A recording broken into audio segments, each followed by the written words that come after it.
Get the idea. There are actually about 300 some different categories of weapons shipped to Israel under that program. I obviously couldn't go through all 300 of them.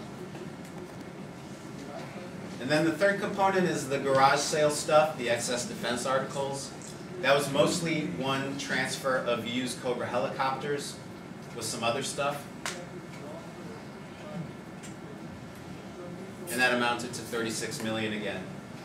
But what I want to talk about more than the actual weapons that were transferred to Israel during the Bush administration is how those weapons were used and how they impacted upon Palestinian civilians. So between January of 2001, when President Bush took office, and November of 2008, Israel killed slightly more than 2,000 Palestinian civilians who were not taking part in hostilities. And of those fatalities, more than 700 were children under the age of 18. And that data comes from the Israeli human rights organization, B'Tselem.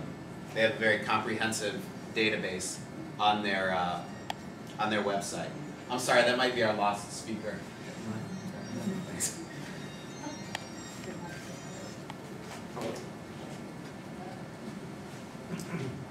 So in that time period, this is the breakdown of how Palestinian civilians were killed with what weapons. And kind of surprisingly, for all the big ticket items that the United States provides to Israel, most Palestinian civilians were killed in a very personal, very up-close way through gunfire. So that included different types of bullets, fletchets, which are kind of this very nasty anti-personnel thing that spit out hundreds of these lethal metal darts, different grenades and missiles, rubber-coated bullets, amounting to 1,232 casualties between 2001 and 2008, and more than 400 children. The next, you said casualties, but you meant fatalities. Fatalities, yeah, excuse me. The next largest component of fatalities came from helicopter strikes, and those were almost all conducted with different missiles, but also some gunfire as well from helicopters, totaling 458 people, 134 of them children. Tanks were the third largest weapon system accounting for Palestinian fatalities. And you can see the different types of weapons which were fired from those tanks to lead to those fatalities. Fighter jets,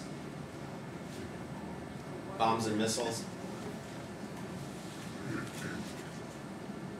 And then home demolitions was actually the next biggest category, which is an issue that I want to flag for later, something that David's going to address in the second part of the workshop. Israel demolishes thousands of Palestinian homes, and they're demolished with Caterpillar bulldozers primarily. We have a boycott and divestment campaign against Caterpillar for profiting from these human rights violations, but you can see that not only are people made homeless by these home demolitions, but oftentimes people are killed when Israel demolishes Palestinian homes, including, of course, the U.S. peace activist Rachel Corrie, who I know has a Veterans for Peace chapter named for her in Olympia, Washington. The next component was miscellaneous explosions, and then gunfire from armored personnel carriers, and then there were miscellaneous deaths which were hard to categorize, and you can see the various different ways that Palestinians were killed in that miscellaneous category. So that was kind of the first stage of the Bush administration. It's scary that nearly as many Palestinians nearly as many Palestinians were killed in less than 2 months in December and January during Israel's attacks on the Gaza Strip than were in the entire previous 7+ years of the Bush administration. But Operation Cast Lead is the name that Israel gave to its assault on the Gaza Strip in December and January before Bush left office. Actually, this presentation was put together in February. Since then, the number of fatalities have gone up. There's more like 1,400 plus Palestinians were killed in that month-long assault. Thousands injured.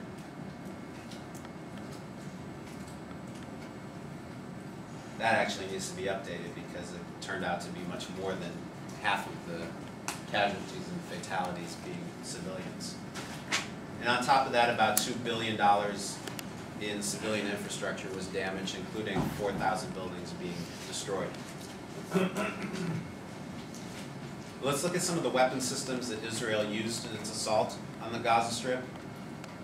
Of course, air fire was very heavy from F-16s and Apache helicopter gunships, and you can see the United States provided more than $300 million in spare parts during the Bush administration for those weapons. The latest sale of jet fuel to the Israeli Air Force took place in July of 2008, but there are actually about 4 or 5 huge sales of jet aviation fuel to Israel since 2004 or 2005, worth hundreds of millions of dollars each contract.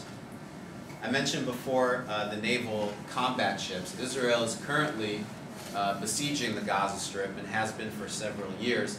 And this is enforced on the waters by the Israeli Navy, which regularly invades Gaza's territorial waters, preventing Gazan fishermen from going out to sea and catching their fish, and of course also prohibiting the delivery of humanitarian goods to the Gaza Strip, as was done recently when the Israeli Navy hijacked on the international waters convoy of humanitarian goods that were to be delivered via ship. A lot of the damage was done through different types of missiles. The latest deal was a $1.3 billion with Raytheon in 2007 to provide the bunker busters, TOWs and Hellfires, all of which were used extensively in Gaza. There was a lot of talk about these new GBU-39 small diameter bombs. Now, I'm not a weapons expert at all, so you all might know a little bit more about this than I do. But this is a very devastating new generation of bomb that causes severe injuries and fatalities to civilians over a wide swath of area. Excuse me, you wouldn't know, how long has Boeing been making bombs? Oh, probably a long time. I thought they just made aircraft. No, they make bombs too. Yeah. Of course, the ground invasion of Gaza could not have taken place without the tanks, APCs, other various vehicles, and night vision goggles that the U.S. provides the Israeli army. Those different weapons totaled about $450 million since 2001. And then there were also the provision of these white phosphorus shells, which have been the subject of numerous human rights reports and documentation that those were fired in violation of international law against civilian targets. Question. Were the depleted uranium weapons used in that? That's a good question. I attended a briefing at Amnesty International with their researchers who went to Gaza to investigate which weapons were used. And I asked them a similar question, and if I remember correctly, their answer was they didn't find any evidence.